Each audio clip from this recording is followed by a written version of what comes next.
Ladies, thank you so much for taking the time to be here. Thank you. Thank you. So we have bunches and bunches of releases this week, which I'm kind of getting used to saying because that's been the course for the last several months. But we have Lion at the Altar by Lily Harlem, and also Thoroughly Seduced by Chasity by Shantru Dawes, and that's an Albee Park book. So I will make sure I put the links in the comments so you can find them. And I know that Chantry will join us in a couple of weeks. Neither of them were able to be here today, but she wanted to make sure that she grabbed their books too, because the Lion's Den series is just it's so much fun, and that's Lily's first book in the series. So I'm really looking forward to that one. And the Albee Park books, those are thoroughbred horses, so that those are always fun too. So. But I'll make sure that the links go in the chat so that if you haven't gotten them yet, you can grab them. But today we are lucky enough to talk with Chasity Bowlin, and your book is The Governess Diaries, which is book 7 in the Hellion Club series. Yes. Which is like grown exponentially. I'm so excited because they're like, we went from this many books to this many books, or so there's so many more to come. Yeah, it's like we're going to extend it for another 7 books. Mm-hmm. So right now there are 7 full-length novels and I think 4 novellas that are connected. So it just keeps expanding. It keeps growing. And then I don't know if everybody knows this, but there's actually some crossover already between the Hellion Club and the Lost Lord series, because that's actually where Highcliffe makes his first appearance, is in some of the later books of the Lost Lord series. But yeah, so The Governess Diaries, long awaited. Well, you had a little bit of life in between, Well, there was a little bit, but also I introduced these characters of Effie and Highcliffe. They showed up in the first book in the series, A Rogue to Remember, and everybody kind of knew that they were meant for each other. And so that book was published in the summer of 2019. So since the summer of 2019, I've gotten emails and messages and comments, and people have mentioned in their book reviews for every book preceding it in the series that they were waiting for Effie and Highcliffe's story. So this one was kind of a beast to write. There's a lot of pressure there. Yeah, there is a lot of pressure. Known that long, and everybody has expectations. There's a lot of pressure there. Yeah, and I did not want anybody to be disappointed, and I did not want to shortchange these characters because I put them through the ringer. They deserved a really good ending. So, but they got it. They got their good ending. They got their perfect happily ever after. And it's doing great. People seem to love it. So yay. And I am a little over halfway through the next book in that series. Can you tell us a little bit about the setup for the series too? Like just in general?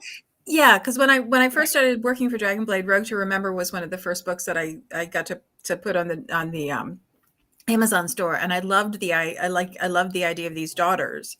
Okay, so the whole premise of the Hellion Club is that Effie is the illegitimate daughter of a duke, and she made it her life's purpose to give other girls who were illegitimate daughters of dukes or noblemen or gentlemen just in general the opportunity to not be dependent on men, because clearly men were kind of disappointing or they wouldn't be there.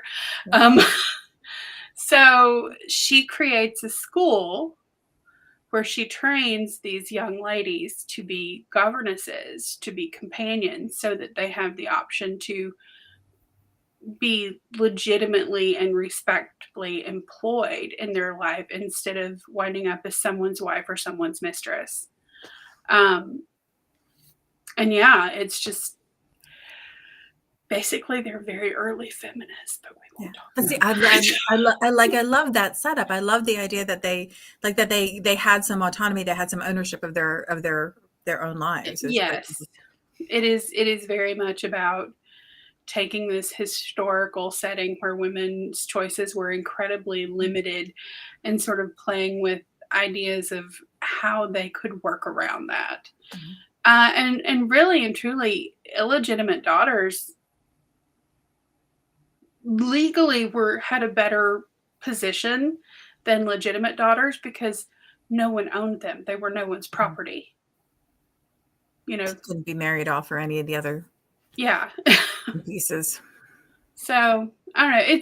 It's an interesting standpoint from the legal perspective of it, of basically that, you know, they didn't belong to anybody. They weren't legally bound to, because women went from being legally their father's property to legally their husband's property. But if you're not a legitimate offspring of someone, where do you belong? Yeah. Yeah. What an interesting place to play too, in the in between. Yes. things. So, and now we're well into the in between because now I'm working on the Hound's story, and he's like this sort of shady underworld character. We get a bad boy. He is a bad boy. He's very bad. He has redeeming qualities, but he is bad. Well, we need for him to have those too. Yeah. So that's going to be interesting. And he played a big role in the Governess Diaries. He was a big help to both Effie and Highcliffe in that, and how that played out. I don't want to say too much because I don't want to give anything away. But people will get to know him a lot better in that book, and I think they'll be really excited for what is coming for him.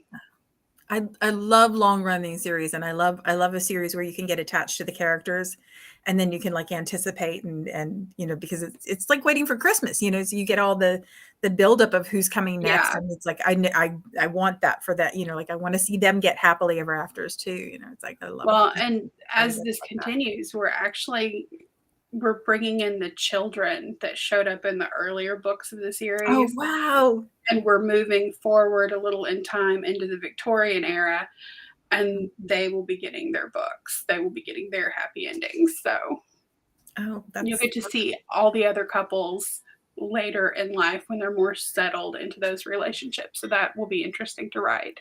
I love that too, when you get to see families that have established, and you get the what happens after the happily ever after part. Yeah. Wonderful. Well, there's lots to look forward to there, and I'm very excited. And I know you were anxious about the Governess Diaries, but it is certainly hit all the marks because it's doing really well. Fingers crossed it continues to do so. Awesome. Well, Margaux, this is your first. Chastity's got 7 in the long running series, and this is your very first book in a brand new series. Yeah. And the setup for this was like it was so interesting because it plays with time periods. So I had to stop and read the blurb a couple of times to go, oh, that's it. So it is The Night of the Jaded Heart. Yes. And it's the first book in, I'm sorry, can you remind me of the series name? The Eglinton Night series. Eglinton Nights. I knew I was going to mess up the name. I know. It's a hard name to say. It's a hard word. It's got a lot of consonants in there. So. It does. Yes, it does. I wouldn't have used it if I didn't have to. But can you tell us a little bit about that?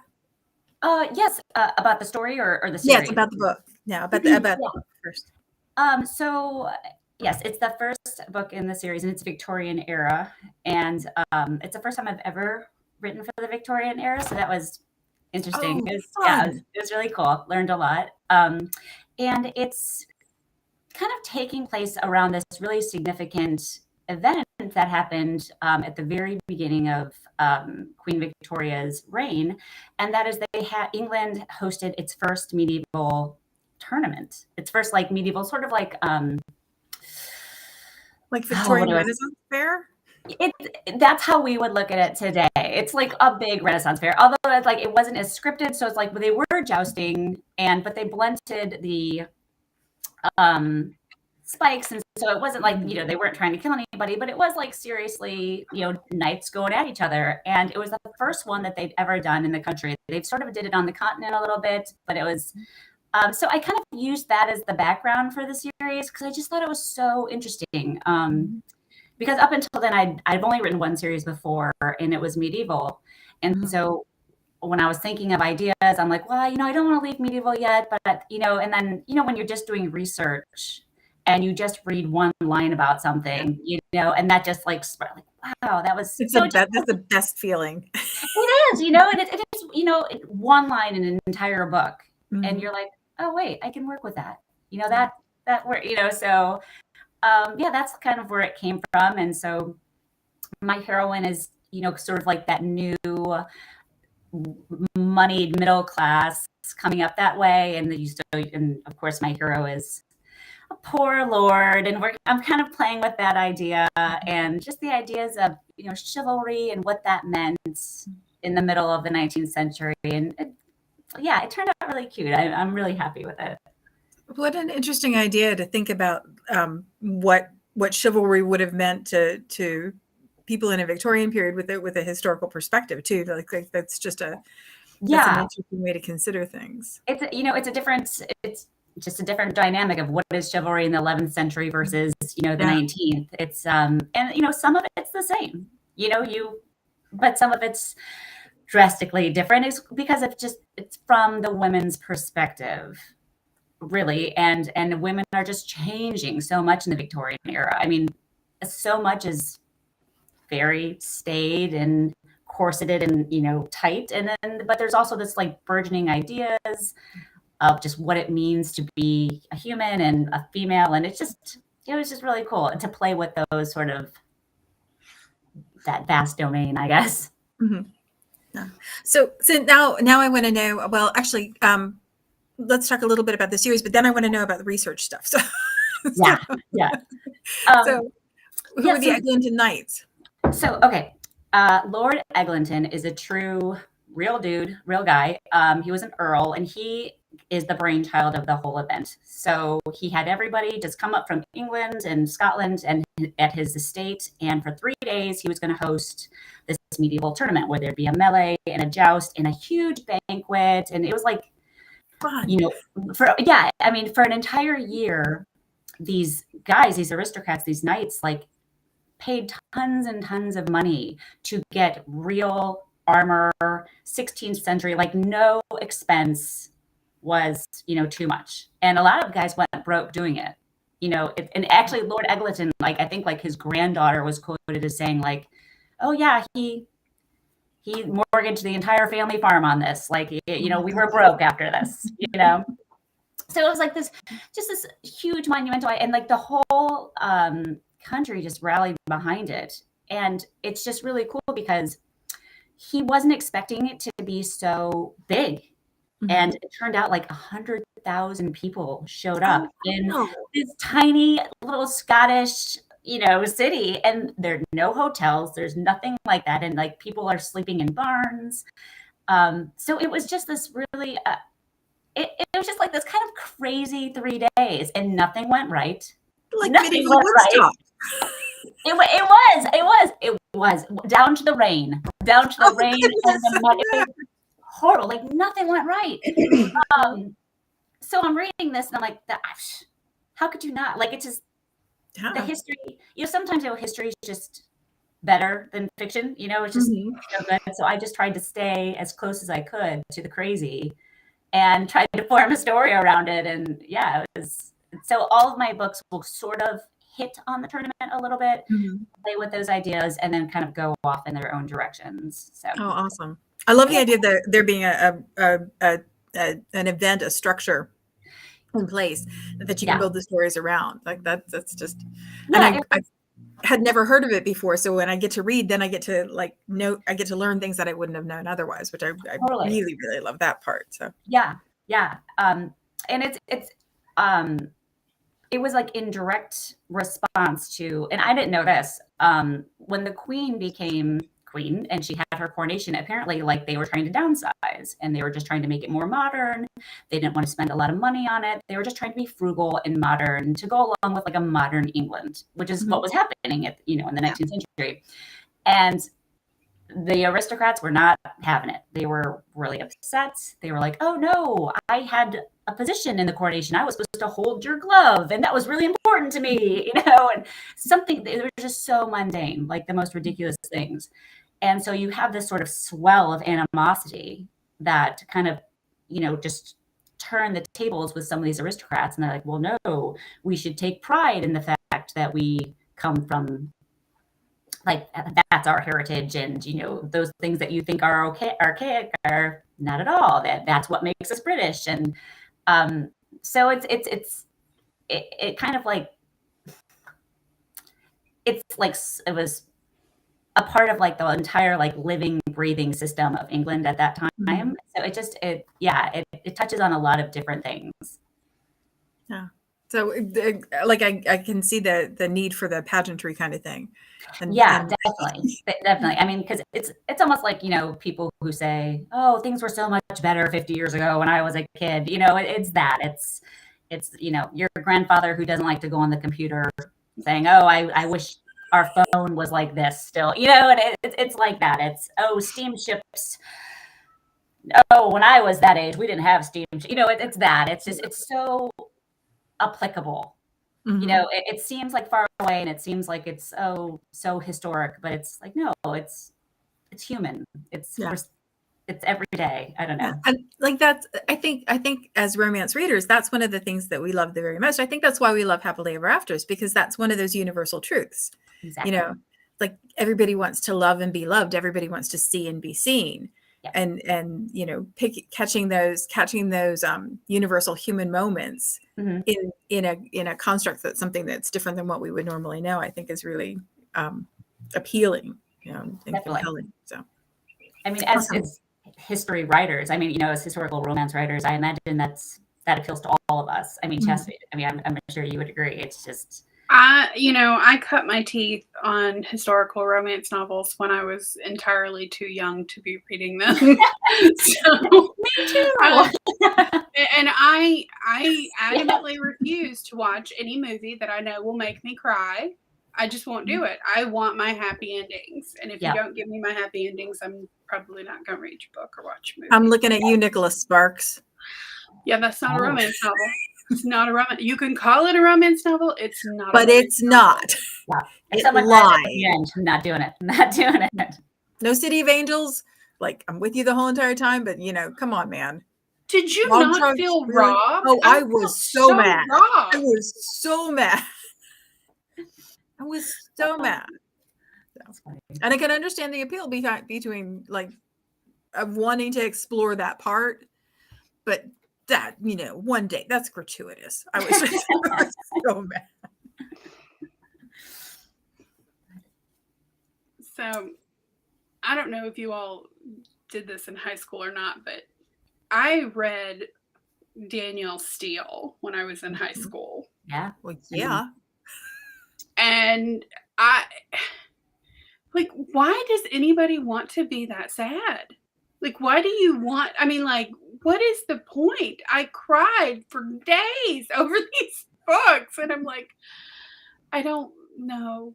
No, I'm not doing that. Is that her thing? Because I've never read any. I mean, my mom had all the books, and for some reason I never went there. But is that her thing? So basically, how they talk about George R.R. Martin, if you love a character, don't get attached, they'll die. Well, that Danielle Steele was doing it too. So wow. See, I thought she was like strict. I thought she was happily ever after romance. Well, okay, yeah, but she does give her, usually it's a female protagonist, and they do usually get a good ending. But they start out with one person and that person dies, and then they have another relationship and that person dies, and then suddenly Mr. Right for the third time shows up, and it's just like, I can't take this. The emotional roller coaster is too much, and I'm getting off. See, I just remember it seemed so much bigger than where I was. I was living in a very small town. And like this was a way to like escape to these like things that were just like much more sophisticated, much more interesting, much more engaging than what I was doing. And I was one of those under the chemistry readers, of all the dime Harlequins I could get my hands on. So yeah, I don't know why my mom had it on the low shelf. for all of us to come by and grab. When I think back now on the stuff I was reading, 10, 11, 12, I don't know.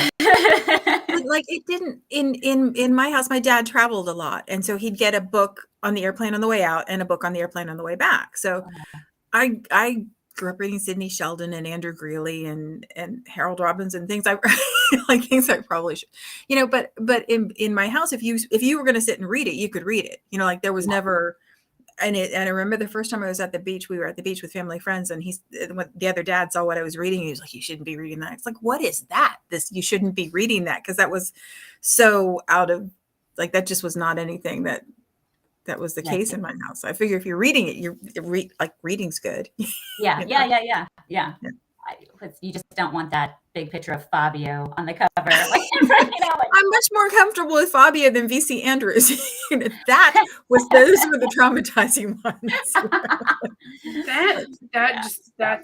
Those are dark. Yeah. Arsenic on powdered donuts. I'm like, no, this is not. No, this is not. No. My cat's having some kind of fit in the other room. No, he's just screaming for no reason.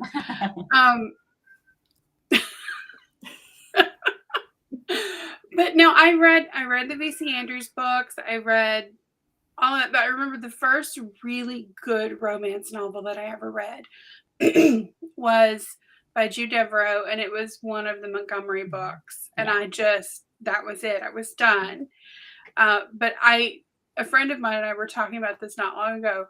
In 6th grade, we're passing around a paperback copy of Joanna Lindsay's A Pirate's Love, and talk about an inappropriate book for young girls. But there we were. So good. It was so good. It's Julie Garwood was it for me, man. Julie Garwood. You just don't get any better. You don't get any better, like start to finish. And I don't know. I stopped for a little bit, like in college and high school, you have to read all these different books. And I kind of put romance aside, I guess, let's say. And then a few years later, I saw her book and I read it again. And it was like just being put in a warm, you just felt so good. And then I just kind of picked them up again after that, because there's just something about, regardless of genre, if she's a good writer, it's just fantastic. Well, and our time is so precious. Like that's the most precious commodity we have to share. And so if you find an author that you can go on a journey with, and you can trust that there's not going to be a log truck at the end, you can trust that. I can give you my time. I can give you my attention. I can surrender to this experience that you're providing me. Yeah. That's just like, that's the best. It's like traveling in your house. I love that. Well, and I think that's what romance, the genre, does for people, is that what the payoff is going to be. You may not know exactly how it's going to happen. You might know what all the particulars of it are, but you go into it with a certainty that you're going to come out of this feeling good about what you just read. And I think a lot of people need that. Yeah. And I think it means that you can more fully immerse in the experience, because you don't have to guard yourself against like what's going to happen. I feel that way sometimes when I'm watching movies. It's like M. Night Shyamalan. It's like I also want to watch those again, because I'm so scared the first time that I missed the good stuff, because I'm like waiting for what is the bad thing that's going to happen, which is never as bad as what I imagined in my head. But with a romance, going in, this is where we're going to end up. So I don't have to protect myself the whole way through emotionally. I can really, really sink into it. And if it's a historical romance, even better, Right. I agree. Because then I learned stuff I didn't know. I didn't pay attention in history class at all. I wanted to. I liked the idea of it, but I just, I did what I had to do to get the grade that wouldn't make my parents yell at me, and that was the extent of it. But I love learning about how things fit together. I love the idea. Like I never had heard of a medieval tournament in Victorian England. I love the idea of there being a real setting with real events and real things that I can then learn about things that I didn't know ahead of time. Yeah. With kissing. That's the super hard. Like I love history. Like I have a journalism background. I in my brain is like formulated to stick to the facts, so it's so difficult for me in writing the series to be like, no, you can take some authorly, leeway that way. You can kind of, that was, I don't know about you, Chasity, but that is the hardest thing for me, is saying like, well, this didn't really happen on, you kind of like play with it. Like, that's just, I don't know. I feel bad. I've gotten better about letting myself do that, but I will stop before I do it, and I will go ahead and write the author's note and say, this is what it was, but this is why I'm doing it this way. And then I go back and write it. And that way I feel like, okay, I've been transparent. So we're good. Yeah. That's a good idea. I didn't think of that. That's a great idea. That might be a way to give yourself permission to let your creative brain go, Yeah. Because you do, exactly. You need to do that. You need to give yourself permission to just sort of have fun with it. You know, it doesn't have to be so, I have to work on that. That's definitely a thing. So I have a funny story about history class and all that you were talking about. When I was in high school, I was on the academic team, and my academic team coach was constantly yelling at me for reading romance novels. It's like, why don't you read something that's worthwhile? Read something that's going to engage your mind and to expand your knowledge. And I'm like, okay, whatever. So we go to this big tournament, and they keep asking all these questions, and none of them were in the prep material that they'd given us to use to get ready for this. Like, they were asking, about Jacobean Revolution, and they were asking about, what was the national flower of England, and I kept answering all these questions. And after the matches were over, my coach was like, how did you know that? And I'm like, from romance novels. Yeah. And he never said another word about it. I will give him his due. He ate his crow and let it go. Oh, that's awesome. Well, it would be good if he ate his crow like with a sweatshirt and a hat and maybe some stickers and like a little bit of fanfare attached to the wrongness. So, but yes, and that's why, like you were talking about, deviating from the facts, you do have to. You have to give yourself permission to, but you also have to provide what the actual history was for people, because sometimes this is the only way they get the history, because not everybody has great teachers. Not everybody has great support when they're going to school to know that they should pay attention to this stuff. Yeah. So that part's really important to people like me who like, I don't have a context for things. So when when you show me something in a story, your story is going to stick with me longer than anything that I did way back when I was trying to pay attention to stuff. Well, yeah, because you're invested in the people it's happening to. Mm-hmm. Yeah. Mm-hmm. Yeah. And I want to know that you got the big things right.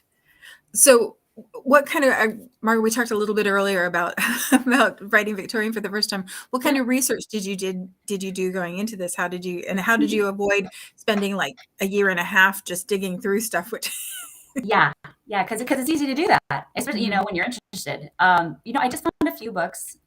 One book was great because it was like almost like a primary source on the event.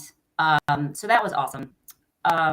And I just kind of just read. There are a lot of pictures and photos. Paintings of the event, which was great. But then that was about it, because as important as this event was, it kind of got lost in history. For I'm an American living in the, like at least on my end, it got lost in history. So that was helpful too, because I could sort of let my brain play a little bit more. If I would have had boatloads of information, I think it would have been a lot harder for me to write. That makes sense. Yeah, just because of how I am, my hangups, But yeah, just about 2 or 3 books. I tried to read as many primary sources as I could online. A lot of historical articles, a lot of textbooks, things like that. And yeah, just because I love it. I mean, I love history. I could just be marred in that for days. So was there anything particularly interesting about the Victorian period that you found that you didn't know before? Yeah, I mean, everyone has an idea of the Victorian period, I think. They kind of look at the outfits and the dresses and Queen and all that. And it was just more progressive. You've got this sort of this new class coming through, which is really great. And I guess just things like that, kind of the female voices that are just struggling to like break through, is interesting. And yeah, I guess, and I didn't know that there was this sort of sweep of going back in time. Like Sir Walter Scott was writing Ivanhoe and Rob Roy, and I didn't kind of put those two things together when I was writing it. I didn't know that there's like this craze to go back to a more, I guess you could call it, simpler time. Yeah. Looking at it now, it makes sense. It's like whenever a society everything's changing, yes, when everything changes, we tend to look backwards. Exactly. So that was really interesting to me. That was just didn't know. Yeah, I think that's something that we don't think about, because when you think about Victorian, the kind of stereotype, at least in my head, is you think about all the buttoned up part. Yes. Like the buttoned up, tight squeezed part. But so much was changing, like so much was changing, and society was moving so fast that it I can see how there would be that wanting to turn back to something familiar, comfortable, nostalgic. Right. Yeah. Nostalgic. Exactly. And especially like coming from an American point of view of like we think of the Gilded era of like this massive change and, that generation. But I mean, there's change in every generation. There's huge, especially in the last like 150 years. I mean, there's just so much change coming at such a rate that people just don't know what to do with it. And that was happening then at that time. And this is just the natural response. So yeah, I enjoy playing with it. Yeah, I can understand that. That all makes sense. So Chasity, you're moving from Regency into the Victorian period with your series. Is it a comfortable transition for you? Does it feel like something that's a natural flow, or? Yeah, I mean, I've written some Victorian before. I've done some Gothic Victorian stuff that was more towards the turn of the century, not necessarily in the early stages of it. But it's going to be really fun to write and be able to use train travel. I'm actually you can go places. Like, it's going to change so much about how you can pace your story. So I'm excited to do that. Yeah, I hadn't considered that, but that makes perfect sense. That would be so much fun. Because right now, figuring out travel times by horse and carriage is really difficult. How many horses? How many fresh horses? How many days? Exactly. How many days did it take to go from A to B? And invariably, whether you get it right or not, someone will be like, "That was impossible." So, well, ladies, it was delightful to talk to you today. We didn't even get to talking about writing or plotting or any of that kind of stuff, and we could keep going. That would be just fine. I really enjoyed having a chance to chat with both of you.